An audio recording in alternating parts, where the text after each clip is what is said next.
योग वशिष्ठ महारामायण सुनते रहने के लिए हमारे चैनल को सब्सक्राइब करें और बेल आइकन जरूर दबाएं।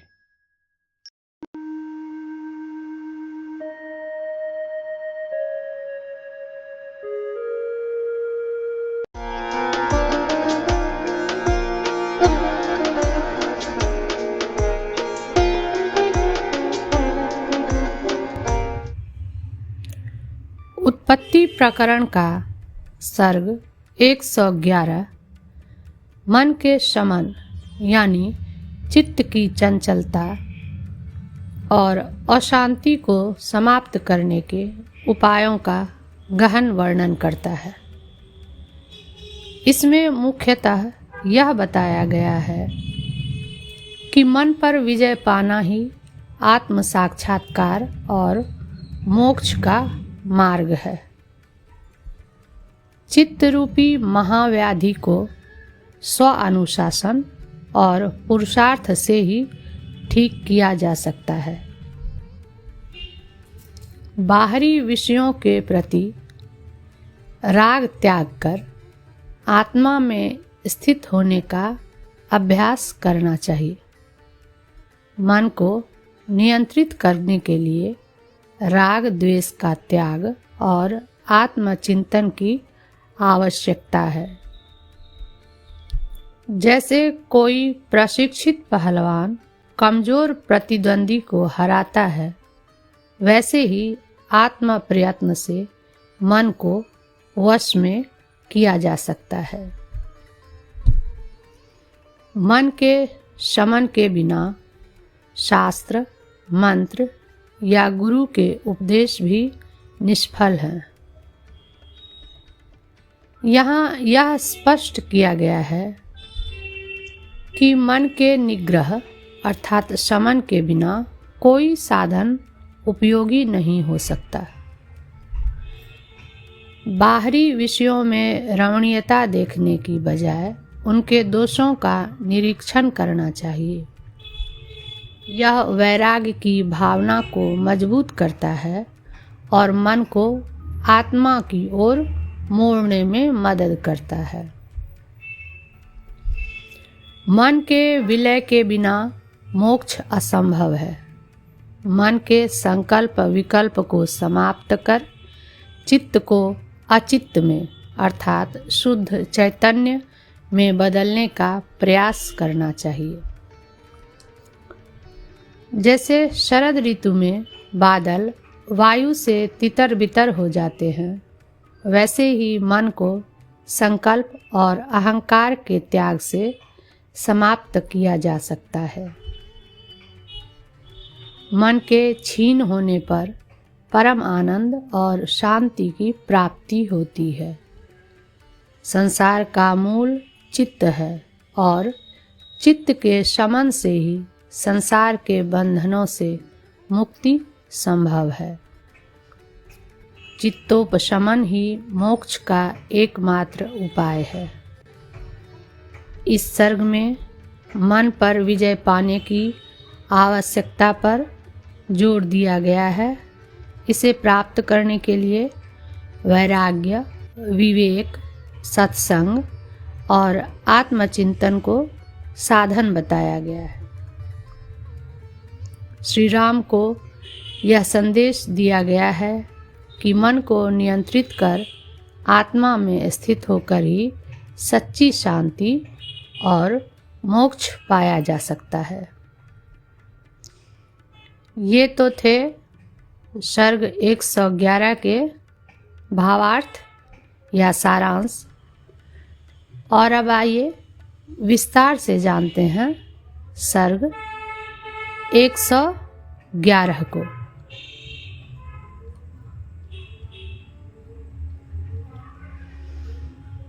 यत्न से अभिमत वस्तु के तथा अहंता ममता के त्याग का और चित्त पर विजय पाने के उपाय का तथा चित्त की एकाग्रता का वर्णन। श्री वशिष्ठ जी ने कहा, श्री रामचंद्र जी, मैं इस चित्त रूपी महाव्याधि की चिकित्सा की महौषधि को आपसे कहूँगा। जो स्वाधीन है अवश्य पुरुषार्थ को सिद्ध करती है। बड़ी मीठी और अव्यर्थ है, सुनिए। प्रिय, बाह्य विषय का त्याग कर एकमात्र आत्माकार वृत्ति धारा रूपी अपने ही पौरुष प्रयत्न से चित्त रूपी वेताल पर शीघ्र विजय प्राप्त की जा सकती है। अभिमत वस्तु त्याग रूपी पहली भूमिका को दृढ़ बनाना चाहिए। इस अभिप्राय से कहते हैं, अभिमत वस्तु का त्याग करता हुआ जो पुरुष राग आदि चित्त की व्याधि से रहित होकर रहता है, वह मन को इस प्रकार जीत ही चुका जिस प्रकार की सुंदर दांत वाला हाथी खराब टूटे फूटे दांत वाले हाथी को जीत लेता है। आत्ममात्राकार वृत्ति धारा रूपी प्रयत्न से चित्त रूपी बालक की राग, चपलता आदि रोगों के प्रतिकार द्वारा रक्षा की जाती है। वह अवस्तु से हटाकर वस्तु में अर्थात तत्व में लगाया जाता है और बोधित किया जाता है। हे मननशील श्री रामचंद्र जी, आप चिंता रूपी अग्नि में तपाए गए मन रूपी लोहे को शास्त्राभ्यास और सत्संग से धीर तथा संताप रहित मन रूपी लोह शस्त्र से काट डालिए।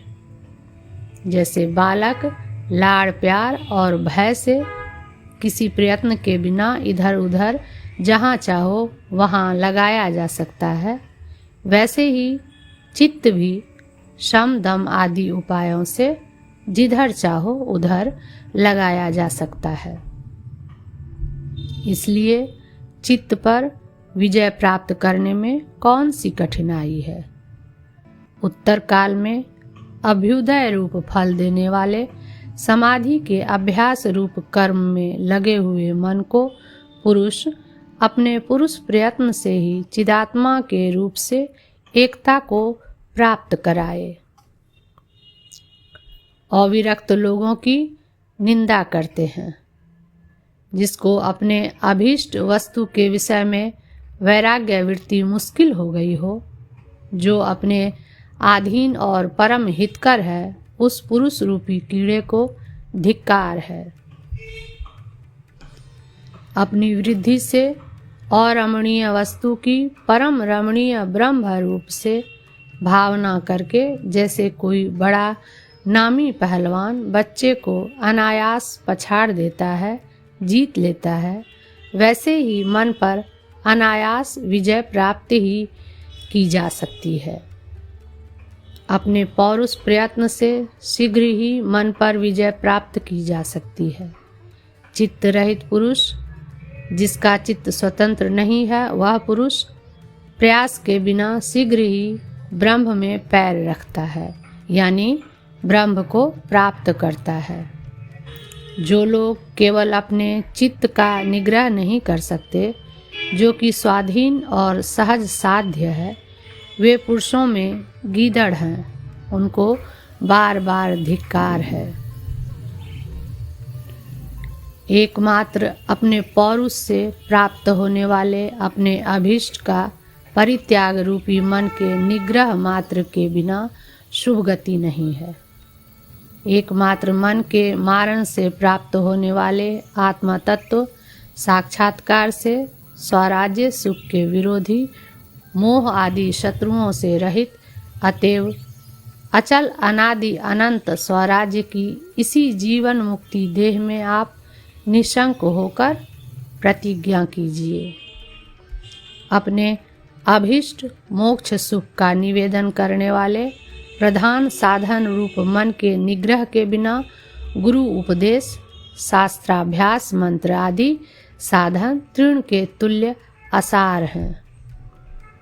यहाँ गुरु उपदेश, शास्त्राभ्यास आदि की निंदा में तात्पर्य नहीं है, किंतु मन के शमन की स्तुति में तात्पर्य है।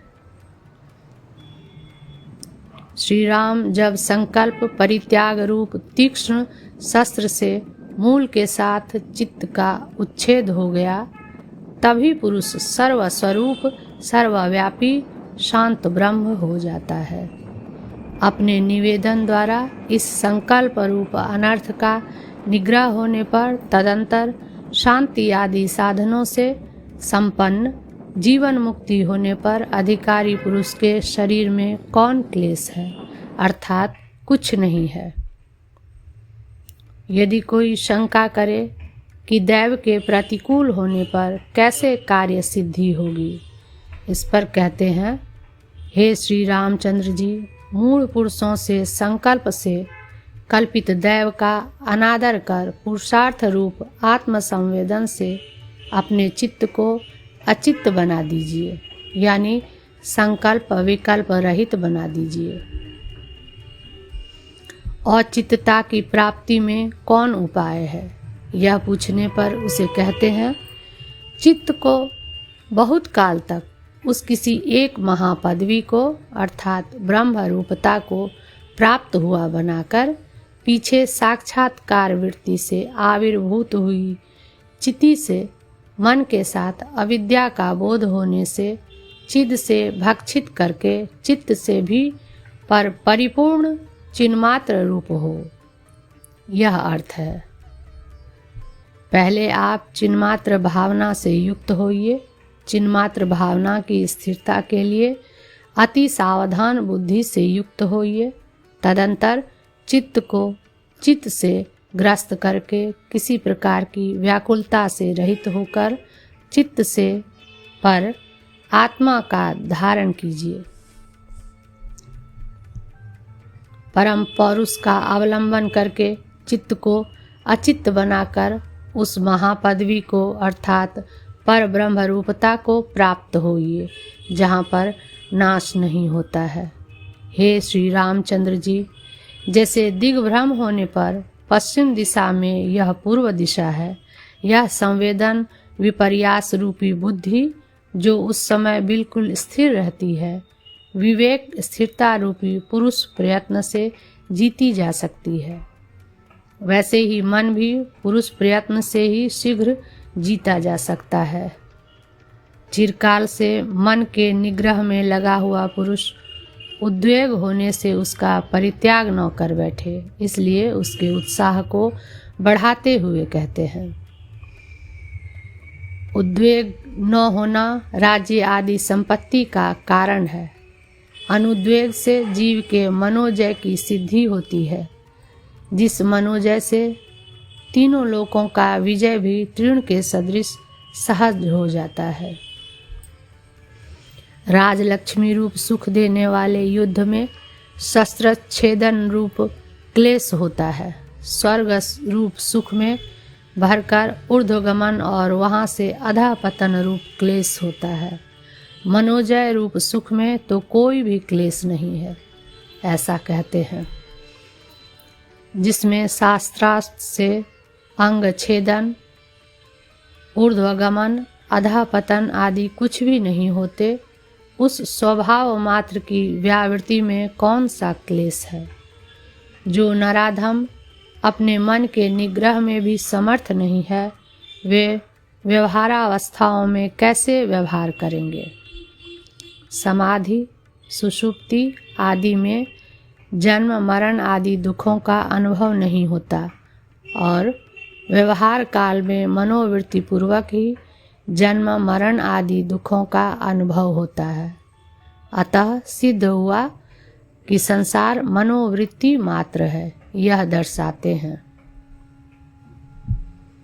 मैं पुरुष हूँ, मैं मरा हूँ, मैं उत्पन्न हुआ हूँ और मैं जीता हूँ इत्यादि कुदृष्टियाँ चपल चित्त की असत ही उदित हुई वृत्तियाँ प्रतीत होती हैं। यहाँ पर न कोई मरता है न उत्पन्न होता है। मन अपने मरण और अपने लोक गमन की स्वयं कल्पना करता है। इस लोक से मन परलोक में जाता है और वहाँ अन्य रूप से स्फुरित होता है। वे मरण और परलोक गमन जब तक मोक्ष नहीं होता तब तक मन को प्राप्त होते हैं। इसलिए पुरुष को मरण का भय कैसे? इस लोक के रूप से मन विचरण करे और परलोक में परलोक रूप से विचरण करे। इसलिए जब तक मोक्ष न हो तब तक चित्त ही तत् रूप से विद्यमान कहते हैं। इस संसार का चित्त से अतिरिक्त रूप नहीं है। लोग भाई, सेवक आदि के मरने पर व्यर्थ शोक करते हैं। वह निर्विकार अपने चैतन्य से पृथकभूत अपना चित्त ही है, ऐसा मेरा निश्चय है। अतः परमात्मा में समूल चित्त का विनाश कर देना ही मुक्ति का उपाय है, अन्य उपाय नहीं है, ऐसा कहते हुए उपसंहार करते हैं। अन्य सत्ता निरपेक्ष सत्ता वाले, जिसकी सत्ता किसी अन्य सत्ता की अपेक्षा नहीं करती, सबके हितकारी, माया रूपी मलिनता से रहित, सब प्रमाणों में सर्वश्रेष्ठ, प्रमाण रूप श्रुति द्वारा बोधित परमात्मा में चिद भाव मात्र से परिशेष रूप चित्त के उपशमन के सिवा मुक्ति का दूसरा उपाय ही नहीं है। इस बात का ऊपर के स्वर्ग आदि लोकों में, नीचे के पाताल आदि लोकों में और अन्यान्य द्वीपों में तत्वदर्शी विद्वानों ने एक बार नहीं अनेक बार विचार कर निश्चय किया है। चित्तोपशमन के सिवा मोक्ष का दूसरा उपाय है ही नहीं, यह निश्चित है। मन के विलय का उपाय समाधि की परिपाकावस्था से शोधित मन में अपरोक्ष रूप से आविर्भूत ब्रह्मात्मक बोध ही है, इस आशय से कहते हैं। सर्वश्रेष्ठ प्रमाण रूप श्रुति से बोधित सत्य सर्वव्यापक तथा माया कलंक रहित बोध के हृदय में उदित होने पर मन के विलय मात्र से परम शांति प्राप्त होती है। अत्यंत विस्तीर्ण दहराकाश रूपी ब्रह्म चित्त में चरम वृत्ति से प्रदीप्त चित्त रूपी तलवार की धारा से मन को बिना किसी संदेह से मारो। ऐसा करने से मानसिक चिंता आपको बंधन में नहीं डालेगी। आपाततः रमणीय विषयों में दोषानुसंधान से और रमणीयता दृष्टि पहले करनी चाहिए, इस आशय से कहते हैं। यदि आपाततः रम्य से प्रतीत होने वाले स्त्री पुत्र आदि को आपने अरमणीय जान लिया, तब तो चित्त के सब अंग प्रत्यंग निश्चय ही कट गए, ऐसा मेरा विश्वास है। काटने योग्य मन के अंग प्रत्यंग बतलाकर अब मन के शरीर को बतलाते हैं। यह दिखाई दे रहा पिता द्वारा उत्पादित देह और यह देह से संबंध रखने वाला घर, खेत आदि, जिसका कि पहले पिता ने उपार्जन किया था, मेरा है, ऐसा जो भ्रम है, केवल यही मन का शरीर है। जैसे कोई वस्तु हंसिया से काटी जाती है, वैसे ही यह मन शरीर भावना न करना रूप शस्त्र से काटा जाता है। जैसे शरद ऋतु में आकाश में बिखरे हुए बादल के टुकड़े वायु से उड़ाए जाते हैं, वैसे ही पूर्वोक्त अहम, मम इत्यादि कल्पना न करने से मन उड़ाया जाता है, नष्ट किया जाता है। अपने अधीन, अकठिन, अनायास साध्य, अति स्वच्छ असंकल्पन में, कल्पना भाव में कौन सा भय है? जहाँ पर शस्त्र, अग्नि, आंधी आदि होते हैं, वहीं पर भय होता है। यह कल्याणकारी है, यह नहीं है, यह बात बालकों तक में प्रसिद्ध है। इसलिए जैसे कोई विज्ञ पुरुष बालक पुत्र को भले कार्य में लगाता है, वैसे ही पंडित को चाहिए मन को उत्तम कल्याण में लगाए। अक्षय अर्थात जिसका नाश होना कठिन है। अनवीन अबाल यानी अभिमानी। मन रूप सिंह को जो कि संसार की वृद्धि करता है, जो लोग मारते हैं वे इस संसार में सबसे बढ़कर उत्कर्ष को प्राप्त होते हैं और अन्य लोगों को भी उपदेश द्वारा निर्वाण पद देने वाले होते हैं। मन ही महाभय है और मन पर विजय ही अभय पद है, ऐसा कहते हैं। संकल्प रूपी क्लेश से बड़ी भीषण भ्रांति उत्पन्न करने वाली ये विपत्तियां मरुभूमि में मृग तृष्णिका के समान उत्पन्न होती है। भले ही प्रलय काल की वायु बहे, भले ही चारों समुद्र एक हो जाए और भले ही 12 सूर्य एक साथ तपे, पर जिसके मन का शमन हो गया है उस पुरुष की कोई भी हानि नहीं कर सकता। मन रूपी बीज से सुख दुख और शुभ अशुभ रूपी ये संसार खंड अर्थात संसार रूपी वन उत्पन्न होते हैं। इन वन खंडों के 7 लोक पल्लव हैं। हे श्री रामचंद्र जी, आप परमात्मा पद रूप सिंहासन लगाकर एकमात्र संकल्प के अभाव से सिद्ध होने वाले, समग्र सिद्धियां देने वाले असंकल्प रूप साम्राज्य में स्थित होइए। जैसे अंगार के विनाश की इच्छा करने वाले यानी जलते हुए अंगार के विनाश से ताप शांति रूप सुख को चाहने वाले पुरुष को काठ को क्रमशः भस्म करता हुआ अतएव क्षीण होता हुआ अंगार ताप का उपशमन आनंद देता है, वैसे ही क्षीण हो रहा मन क्रमशः अति उत्तम आनंद देता है। संकल्प की वृद्धि होने पर चिद अणु के मध्य में लाखों ब्रह्मांडों की कल्पना हो सकती है, ऐसा कहते हैं। यदि मन संकल्पों द्वारा वासना युक्त हो तो अणु के अंदर भी लाखों ब्रह्मांड साफ और अलग अलग दिखाई दे सकते हैं। श्री रामचंद्र जी, आप एकमात्र संकल्प रूप अपने वैभव से जिसने ब्रह्मांड आदि करोड़ों पदार्थों की भली भांति रचना की है, अतएव एकमात्र संकल्प से ही जन्म मरण आदि अत्यंत अनर्थों का जिसने निर्माण किया है, ऐसे मन को निरंतर भावित संकल्प रहित एकमात्र संतोष रूप वैभव से जीतकर विजय को अर्थात सर्वोत्कर्ष को प्राप्त होइए।